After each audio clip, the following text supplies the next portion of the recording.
à Pâques. Nous allons maintenant détailler, n'est-ce pas, le chapitre 12 d'Exode. Et Exode 12, verset 1 à 3. Nous allons lire maintenant Exode 12, verset 1 à 3.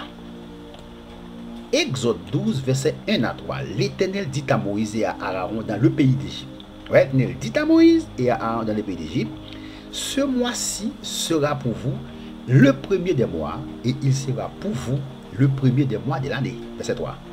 Parlez à toute l'assemblée d'Israël et dites: le 10e jour de ce mois, on prendra un agneau pour chaque famille, un agneau pour chaque maison. Un agneau pour chaque famille, un agneau pour chaque maison.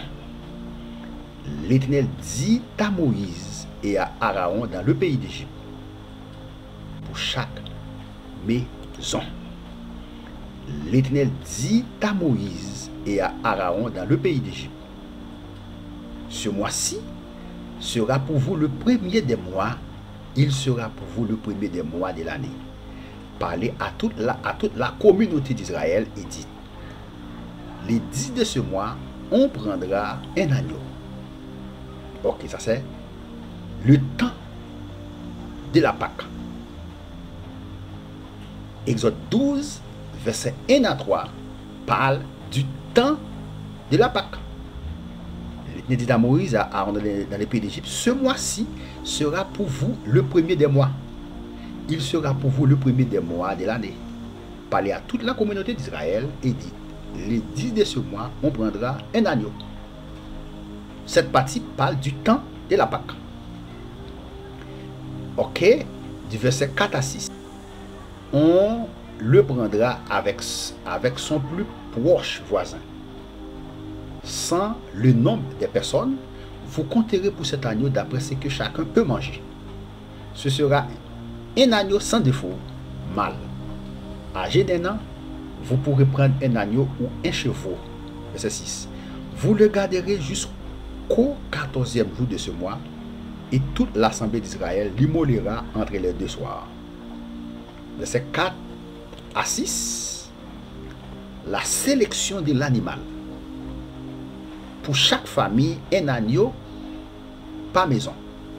Verset 1. Pour chaque famille, un agneau par maison.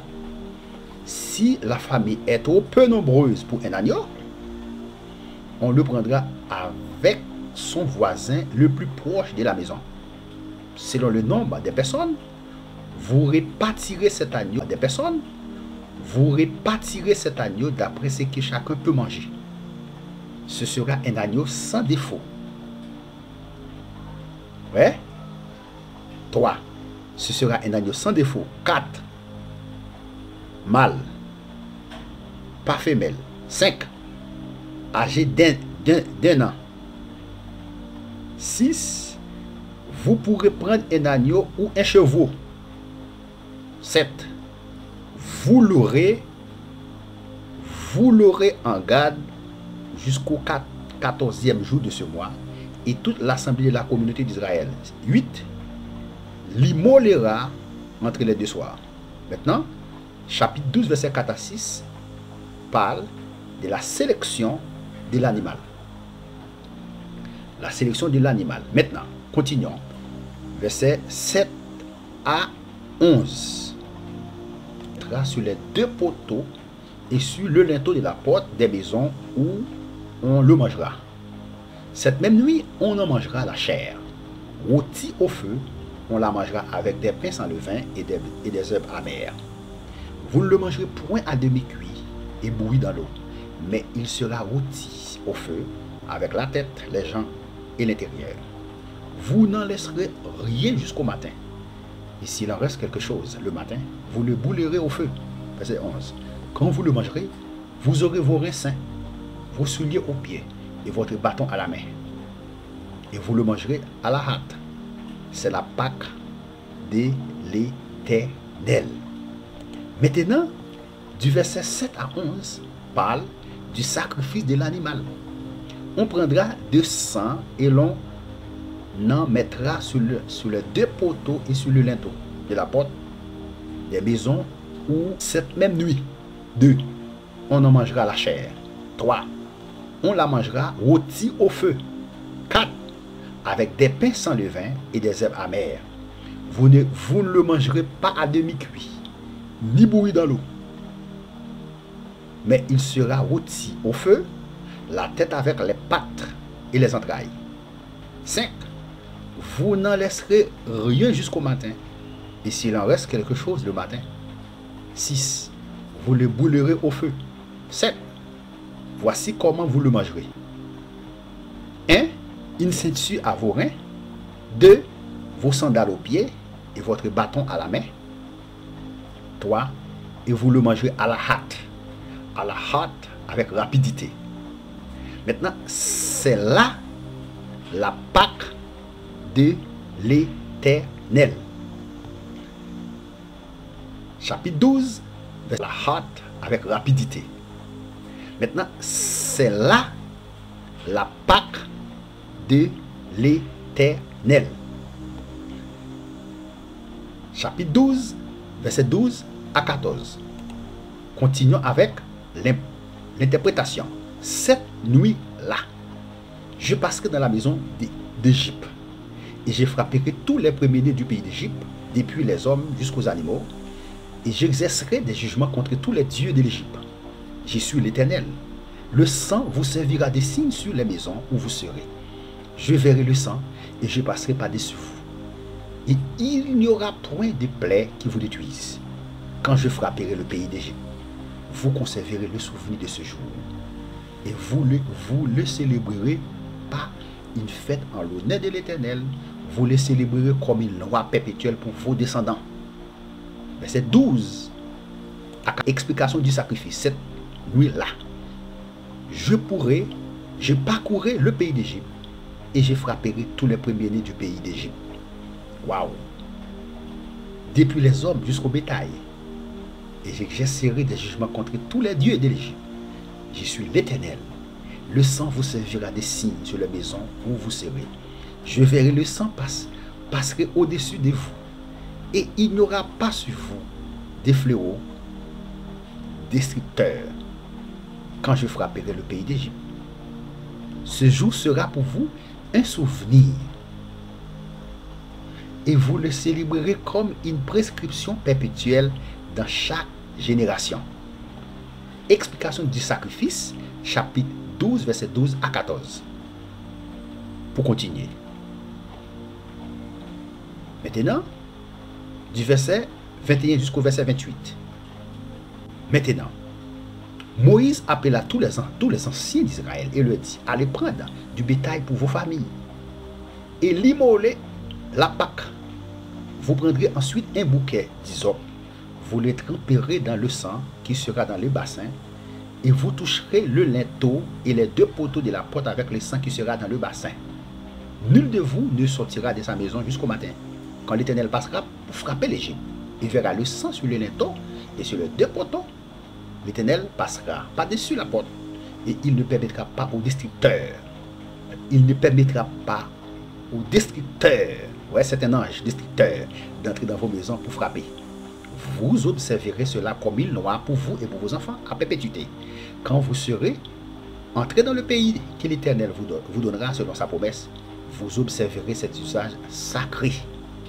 Et lorsque vos enfants vous diront: que signifie pour vous cet usage? Vous répondrez: c'est les sacrifices de la Pâque en l'honneur de l'Éternel, qui a passé par-dessus les maisons des enfants d'Israël en Égypte, lorsqu'il frappa l'Égypte et qu'il sauva nos maisons. Le peuple s'inclina et se prosterna. Les enfants d'Israël s'en allèrent et fit ce que l'Éternel avait ordonné à Moïse et à Aaron. Il fut ainsi. Maintenant, pour continuer, du verset 21 jusqu'au verset 28, les instructions de Moïse pour la célébration de la Pâque. Ok? Les instructions de Moïse pour la célébration de la Pâque. Maintenant, qu'est-ce qu'on peut apprendre au sujet de Dieu? Répondez maintenant dans les commentaires. Qu'est-ce qu'on peut apprendre au sujet de Dieu? 1. Dieu est le juge. Ok? L'arrière-plan, c'était la menace de la dernière plaie. La seule manière d'échapper, c'était pas Dieu lui-même. Dieu est le juge. L'arrière-plan, c'était la menace de la dernière plaie. La seule manière d'échapper, c'était pas Dieu lui-même. Ok? Dieu est le juge. 2. Dieu est le sauveur. Il est juge, en même temps, il est le sauveur. Dieu a les deux rôles. Il est le juge, mais aussi le sauveur. Dieu a pourvu un substitut. Dieu a pourvu un substitut, un remplaçant. Le sang devrait être versé. Les individus devraient approprier ce que Dieu a ordonné. Chaque famille sauvée par Dieu était rachetée pour Dieu. Leur vie appartient à Dieu. Et enfin, c'était Dieu qui a passé par-dessus. Exode 12, verset 13. Je passerai au-dessus de vous. Exode 12, verset 23. L'Éternel passera par-dessus. Exode 12, verset 27. En l'honneur de l'Éternel qui a passé par-dessus. Qu'est-ce qu'on peut apprendre au sujet de la réponse de l'homme? 1. La foi. L'homme doit répondre par la foi. Hébreux 11, verset 28. C'était pas la foi qu'il fit. C'était pas la foi qu'il fit la Pâque et l'aspersion du sang, afin que l'exterminateur ne touche pas au premier-né des Israélites. Exode 12, verset, Hébreux 11, verset 28. L'homme doit répondre, n'est-ce pas? Par la foi. 2. L'homme doit répondre par l'obéissance. Il ne faut pas simplement croire à l'importance de ce jour. Il faut aussi être obéissant. Chaque maison a eu le devoir de faire ce qu'ils ont cru. Maintenant, la Pâque dans le Nouveau Testament, c'est ce que nous allons voir maintenant. Le thème Pâque était utilisé dans 3 sens. Ok, nous allons voir ça maintenant. Le thème Pâque était utilisé dans 3 sens. L'agneau de la Pâque, 1. L'agneau de la Pâque, 1. Exode 14, pas Exode, alors, l'agneau de la Pâque. Ok, nous allons voir maintenant Luc 22, verset 7.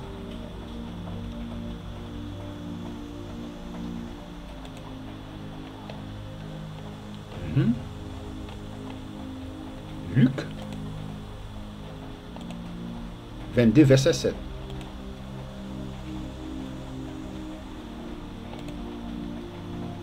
Luc 22, verset 7, nous lisons ainsi. Le jour des pains sans levain, où l'on devait immoler la Pâque, arriva. Le jour des pains sans levain, où l'on devait immoler la Pâque, arriva. Ok. Un moment.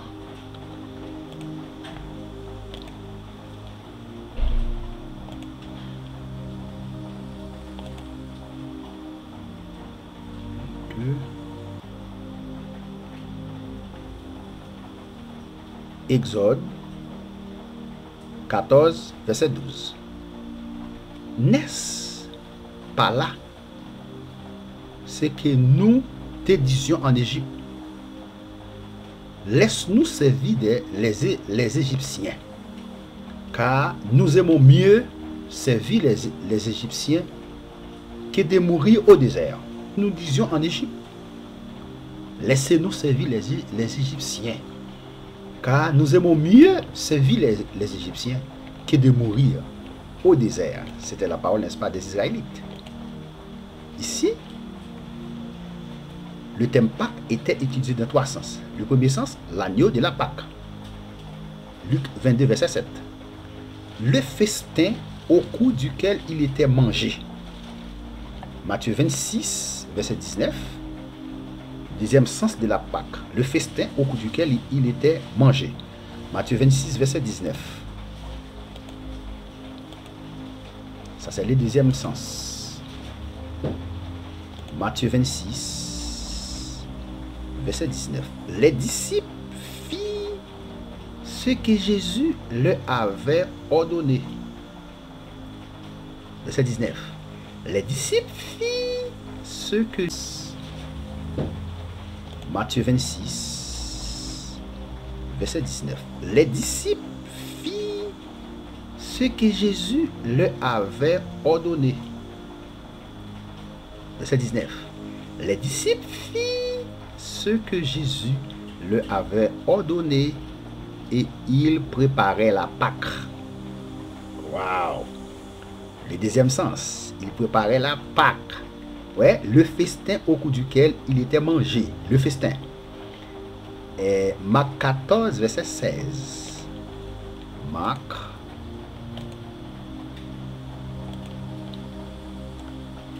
14, verset 16.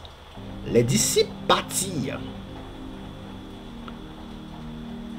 arrivaient à la ville et trouvaient les choses comme il le leur avait dit.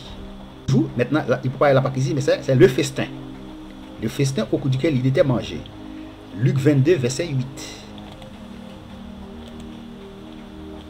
Luc